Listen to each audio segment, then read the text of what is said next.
The European Space Agency is working to take humans beyond low Earth orbit and deeper into the cosmos. Our next destination on this journey is the Moon. The 1960s and 70s were an incredible era for space exploration. The Ranger missions from the United States took close-up images of the Moon before eventually impacting the surface. NASA's Surveyor missions demonstrated a controlled soft landing at the surface of the Moon and tested the properties of lunar soil to prepare for future human missions. A series of Soviet landers and rovers visited a number of locations, performing scientific investigations, driving across the surface, and returning samples to Earth. But the pinnacle of this period of exploration was Apollo, and the arrival of humans at the surface of another solar system body for the first and only time in history.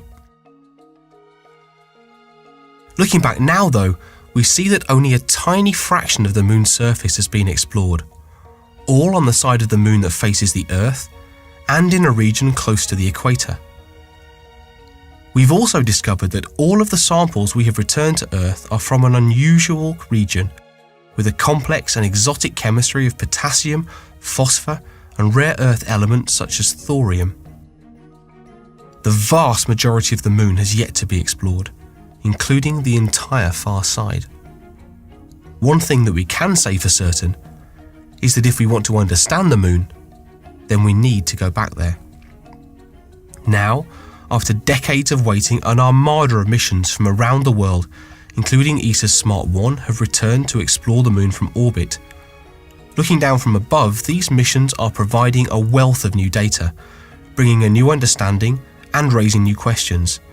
They are giving us a global insight and preparing for new missions to the surface led by China's Chang'e 3.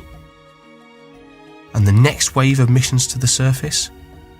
Where might they go? The next destination will be unlike anywhere we have been before, the extreme and alien landscape of the lunar South Pole. Here, we find areas of permanent darkness and extreme cold, where water ice and other chemicals can become trapped. And as we come up from these lowlands, we see towering peaks, basking in near constant light. On these polar mountains, the sun rarely sets below the horizon, providing the potential for near continuous solar power and a spectacular view over the rugged and cratered landscape below. In 2009, the L-Cross mission blasted water and other chemicals out of a permanently dark crater in the South Polar region, allowing it to be observed by nearby spacecraft for the very first time.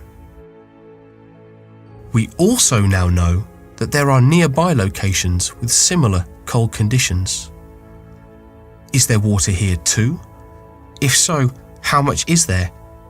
Where did it come from? And what can it teach us about the origins of water and life-forming chemistry on Earth?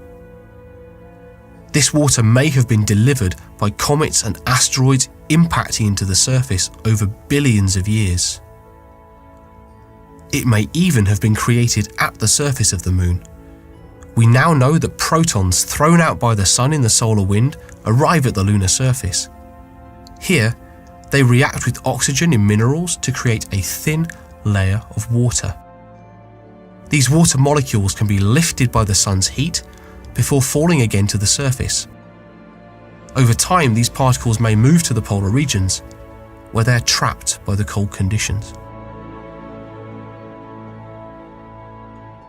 And as we stand at the pole, with the Earth in view, we can point our antennas to the sky to search for faint signals from deep out in space. But radio noise from the Earth is too loud and blocks out many cosmic radio sources. But as we move over the horizon, the Earth sets out of view. The noise disappears and a new kind of radio sky emerges. We see our galaxy and the planets as never before. And beyond, a quiet radio hum, a signal from the cosmic dark ages more than 13 billion years ago, when the first cosmic structures were formed.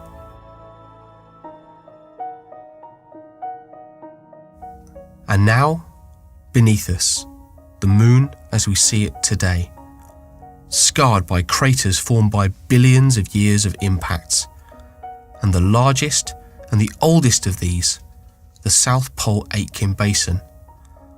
Formed by a powerful impact around 4 billion years ago, many believe that its formation marks the start of a dramatic period of bombardment onto the Earth and the Moon, an era called the cataclysm. This era is recorded on the Moon's scarred surface, and its end coincides with the appearance of the earliest observed traces of life on Earth. In the coming years, we will see explorers at the lunar poles, exploiting the extended sunlight for power and performing research to benefit life on Earth and to understand our place in the universe. This will begin with small robotic missions to understand the environment and prove new technologies to pave the way for the future. We will then move on to increasingly ambitious missions with humans and robots working together, learning to live and work at the surface and performing new and important scientific research. This new exploration will be achieved not in competition as in the past, but through peaceful, international cooperation. Eventually, we will see a sustained infrastructure for research and exploration, where humans will live and work for prolonged periods. Here, we will put into practice the lessons of years on the International Space Station to establish a facility akin to those that we see in Antarctica today.